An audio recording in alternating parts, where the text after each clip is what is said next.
Awesome. Yeah. Thank you, Stefan. Yeah, no worries. And that's kind of like my approach for like building teams in general is like you find as many people as you can, right? You find the ones that you can bond with, you think you can train, you think would mesh well. You bring on, a couple more than you need to, so therefore you get them to compete with each other because once again we only know what's light because we compare it to dark, right? And then after that, it's just giving them the base layer of training. Like that's where like the onboarding comes in is like giving them the base training. So like whether this is a media buying team, a setting team, a editing team, it's giving them the base training of the things you want them to be able to do, right? So like for setting, it would be the script, the expectations, how to track the data, how to call prospects, how to book them in, how to handle objections, all the base layer stuff. For editing, right? It's like how to edit the videos, what kind of videos we're editing, why we're editing this way, like all the basic stuff, right? For media buying, setting up ads, like all the basic stuff that they should already know, but just making sure they know the way that you do it. And then after that, it's really being all right, you know everything that you need to know now. Now, granted, some stuff you will not know, but we'll figure that out as we go. So let's just start. And then I start giving them videos, right?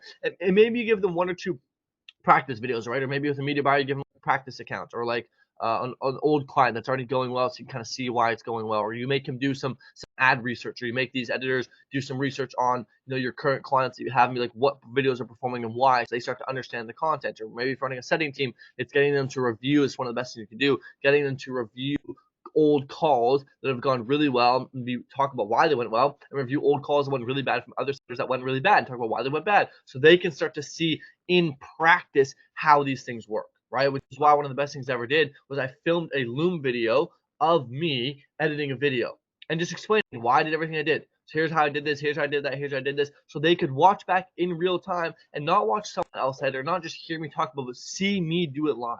Right? That's why when you bring on a setter team, you want them to literally watch old call recordings of you or another setter calling live, so they can see how it works in practice. Because that's going to be the most applicable thing, is you calling for your clients, right? In the setter thing, or in editing, it's like how you edited the videos, right? Or in media buying, it's how you set up the client's ads, why you chose this creative instead of that one, right? And also, it gives you a bunch of leverage because you can, let's say, if you're setting up a new ad account, you just film the entire fucking process, right? Or if you onboarding a new setter, you film the entire process. If you're editing a new video, you film the entire process. Boom, you film that one video into a mandatory onboarding video. Now everyone knows your exact process and how to do exactly what it is you do. And then from there on out, especially for the first week, it's just daily calls to and the biggest thing is when you onboard someone, no matter what it is, media buyer, setter, editors, etc., closer, is making sure the expectation is proper. Making sure you have the right expectations across the board. Hey, I expect this from you. You expect this from me. Are we clear on this? Making sure that expectations are set. And then after that, for the first week at minimum, even like 2 weeks, and maybe even if you like them a lot, is hopping on daily calls to just answer questions. Like that's the first thing, is to answer, because they will have questions. They're like, how do I handle this objection? How do I edit this video that way? How do I, Vadim, how did you get that effect?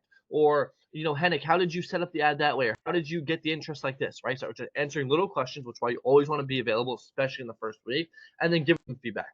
Right? It's like, hey, I saw you edit the video this way, let's do it this way. Or I saw you edit the ad account this way, let's do it that way.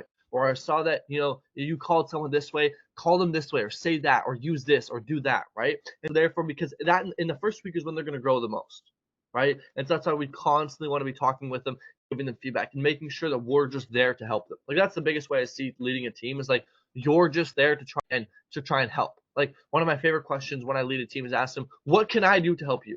What can I do to help you grow? What could I do to make your life easier, to make your life better? Right? And then I get how it can help them. Right? They tell me like, hey, if you did this, you could help me a lot. Right? And so it's like, hey, well, I just it takes so long to edit video, right? How did you edit video so quick? Boom. Right? Or like let's say if it's a setter, right? They're talking about like, how do you handle this objection? Okay, well here's my objection. Right? And then it's just training from there, right? And maybe now you do a bit of role play, or maybe on anything you pull up, hey, pull up your editing right now. Show me what you do, right? And just once again, it's this feedback on and on. And once again, like this goes for everything, not just editors, not just setters, not just closers, not just media buyers, like every team member. It's like I take the same approach for all of it, right? The same thing for finding, for hiring, for training, and for managing them. And then for long-term management, like there's a lot of stuff that goes into this, but like making sure that you're having at a bare minimum weekly calls. I like daily because I just fucking love talking to my team, right? Now, said you don't want to have a call just for the sake of having a call, so make it purposeful. So make sure if you're having daily calls, you're going over things that need to be talked about. You're not just like, hey guys, how's it going, right? Like, no, You can have like a Friday night game night, right? Those are always fun. Those are some of my favorite team meetings is just Friday night game nights. And then making sure you also on long term when you're managing a team is you have one-on-one like goal setting calls with all of your team members. And so what that looks like is once a month I meet with every single one of my team members one-on-one and just kind of figure out like what kind of goals everyone has outside of business, like personal, to see how I can help them. Because once again, my goal as a leader is just to help everyone in the team thrive, and so not just in business making money, but also in like other aspects of their life, like getting fit, yada yada yada. So that's a pretty high level approach to how. And once again, finding is it's the same for any position, but it's just looking at your immediate network and seeing who you know and who knows people, right? Because like for example, you may not know any setters, but people you know may know setters. So I reach out to everyone in my immediate network first, and then I start going in groups, right? And I look for groups. Here's the way I do. I don't look for groups that people have the skill. That's important, but the skill is easier to train someone. Like it's easier to train someone how to edit a video than it is to teach them to be hardworking. And so I look for the soft skills first. And so what I mean by that is I want to look for the skills for the people who are already going to be hardworking. So for example, if you're looking for a setter, it's really easy to teach someone how to fucking read a script, right? That's pretty fucking easy.